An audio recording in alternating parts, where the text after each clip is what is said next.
प्राय 5G YouTube channel नायगिरि लोगो नोंथांमोननिसिम दिनैनि गोदान भिडिअआव आरो फिन खेबसेबाव बरायफिनबाय। दिनैनि गोदान भिडिअआनो जाहैबाय सेल्फ हेल्प ग्रुपनि मुख्यमंत्री महिला उद्यमिता अभियान स्किमनि 10,000 रां। बे 10,000 रां सोनायनि नोंथांमोननो मोनसे गोनांथार आपडेट लानानै फैबावदों। मानो होनोब्ला आं दाख्लैबावै नोंथांमोननो आपडेट होखांबायमोन मुख्यमंत्री महिला उद्यमिता अभियान स्किमनि 10,000 राङा माब्ला हाबगोन। गोबां मानसिफोराबो सोंहरबाय दंमोन राङा माब्ला हाबगोन, रांखौ मोनगोन ना मोनला, गोबाव सम जालांबाय एप्लाइ बानायनानै दोननाया, गभर्नमेन्टआ थगायबाय नामा, बेफोरबायदि गोबां बेनिफिसारिफोरनि गोसोआव डाउट जाखांदों।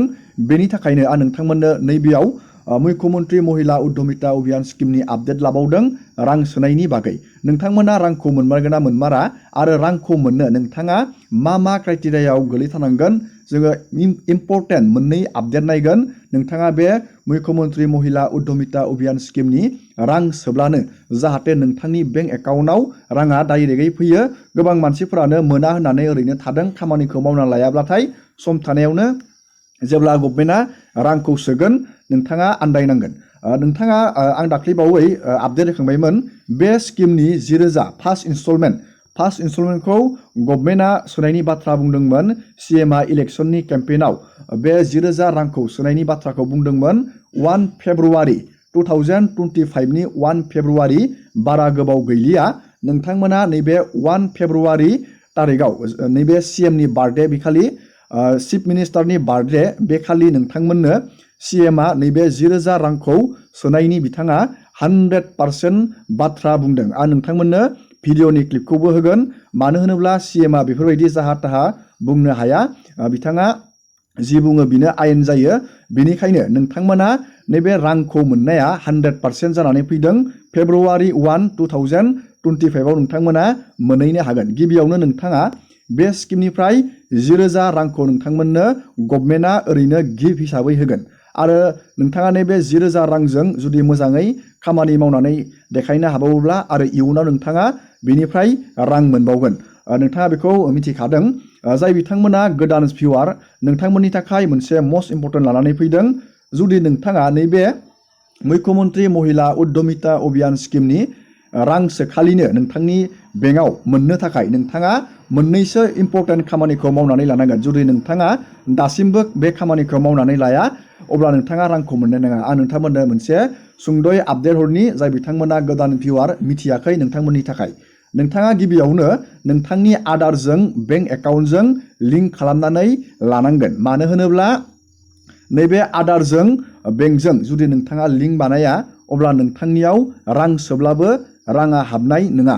मानोना मोनसे DBT सिस्टेमनि जोहैसो गभर्नमेन्टआ रांखौ सोयो, डाइरेक्ट बेनिफिट ट्रान्सफार। जाय बिथांमोना मिथिया, नोंथांमोना थाबैनो नैबे बेंकआव थांनानै आधार कार्डजों बेंक एकाउन्टजों लिंक खालामनानै लाबानो जाबाय आरो नोंथाङा चेक खालामनानै नायबानो जाबाय माइ आधार पर्टेलाव थांनानै आधार कार्डजों बेंक एकाउन्टजों लिंक दंना गैया। जुदि गैया नोंथाङा बेंकआव थांनानै एजियावनो नैबे DBTखौ कानेक्ट खालामनानै लानो हागोन।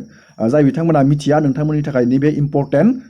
आरो जाय बिथांमोना लन लानानै डिफल्टार जानानै दं, नोंथांमोना बेंकआव जुदि लन लानानै दोनदों, टाइमाव जुदि नोंथाङा लनखौ सुख'वाखै, नोंथाङा नोंथाङा बे लनखौ सुख'वाखै, अब्लाबो नोंथांमोना लनखौ मोननाय नङा। थाबैनो नोंथाङा जुदि लनफोरा डिफल्टार जानानै दंब्ला लनखौ सुख'बानो जाबाय, अब्लासो नोंथाङा नैबे स्किमनि थाखाय इलिजिबोल जागोन। गोबां मानसियानो मोना साननानै ओरैनो दङ, खामानिखौ मावनानै लायाखै।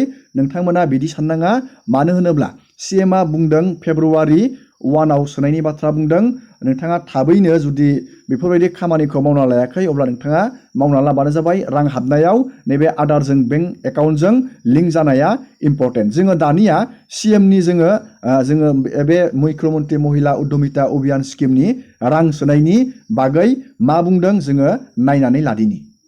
ইয়াৰ লগত আমাৰ যিসকল মহিলাই গ্ৰুপে 10,000 টকাৰ কাৰণে আবেদন কৰি থৈছে তেওঁলোককো মই জনাব খুজিছো যে স্কুটিনিৰ কাম শেষ হ'ল, বানপানীৰ কাৰণে অলপ সময় লাগিলে, ফেব্ৰুৱাৰী মাহত আপোনালোকৰ বেংক একাউণ্টত 10,000 টকাকৈ জমা হৈ যাব। এই কথাও মই আজিয়ে আপোনালোকৰ ইয়াত ঘোষণা কৰিলো। কিমান মহিলাই 10,000ৰ কাৰণে এপ্লিকেশ্যন কৰিছিল হাত ডাঙক কিমানে কৰিছিলে ঠিক আছে 10,000টো পাই গলে 200 টকা মোক মিঠাই খোৱাবৰ কাৰণে থৈ দিব ঠিক আছে